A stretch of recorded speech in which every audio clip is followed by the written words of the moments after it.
Και να είμαστε 6 μέτρα βάθος, ένα ψάρι 11 κιλών βραχωμένο εδώ και 2,5 ώρες. Εγώ και ο Στάθης προσπαθούμε να κάνουμε ό,τι είναι δυνατόν ώστε να καταφέρουμε τελικά να φέρουμε το θύραμα στην επιφάνεια, σεβόμενοι την ζωή του, η οποία έχει άδοξα χαθεί. Το ψάρι είναι σχεδόν σκοτωμένο, δεν έχει ψοφήσει τελείως, αλλά είναι σοβαρά τραυματισμένο. Το έχουμε χτυπήσει με αρκετές βέργες, είναι πολύ ταλαιπωρημένο εδώ για 2,5 ώρες. Και εμείς επίσης πολύ ταλαιπωρημένοι. Βλέπετε πόσο άσχημα έχει βραχώσει και εδώ είμαστε στο σημείο που πιστεύαμε πια ότι όλα έχουν τελειώσει και το ψάρι σε αυτή τη βουτιά θα έβγαινε. Δυστυχώς αυτή δεν ήταν η τελευταία βουτιά. Χρειάστηκαν ακόμα 3 βουτιές μέχρι να φτάσουμε στη τελική έξοδο του ψαριού. Η δικιά μου σειρά να βουτήξω, εδώ έχουμε συνεννοηθεί με το Στάθη.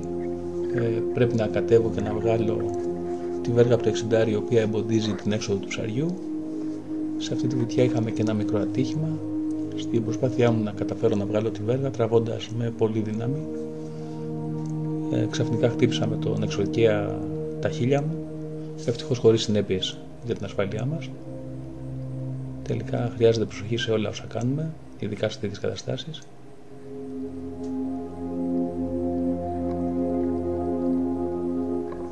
Εδώ τραβάω δυνατά και τρώω τον εξορκαία στη μούρη.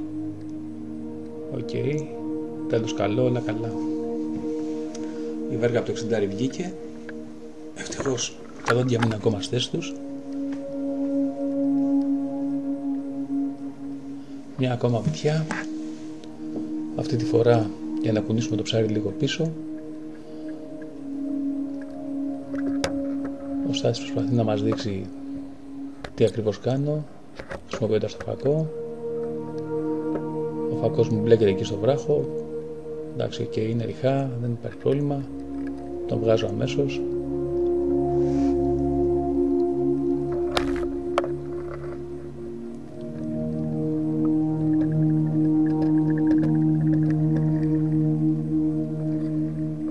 Συνεχίζω να ξεμπλέκω τα σκοινιά εκεί για να μην μπλεχτούμε. Αυτό είναι το μεγάλο πρόβλημα σε αυτή την προσπάθεια. Ήταν 3 όπλα και μερικά ακόμα που είχαμε χρησιμοποιήσει σαν εργαλεία. Εδώ είναι η τελευταία επιτέλους βουτιά. Το ψάρι επιτέλους καταφέρνουμε να το βγάλουμε μετά από 2,5 ώρες επίπονου ξεβραχώματος. Ίσως δεν θα πρέπει να είχαμε χτυπήσει το ψάρι εκεί, αλλά οκ, τέλος καλό, όλα καλά. Εδώ ο ταλαιπωρημένος πιαροφός έτοιμος να ψοφήσει και εμείς σε λίγο καλύτερη κατάσταση από το ροφό, χαρούμενοι για την εξέλιξη του ξεβραχώματος.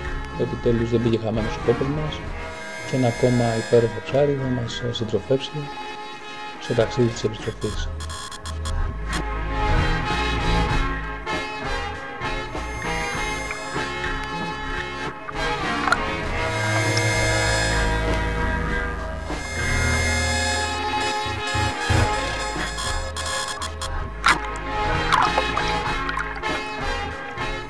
Το αστείο της υπόθεσης ήταν η αρχική εκτίμηση για το βάρος του ψαριού, που ήταν περίπου 3-4 κιλά, αλλά όπως αποδείχθηκε το ψάρι ήταν σχεδόν 11 κιλά, 10.700.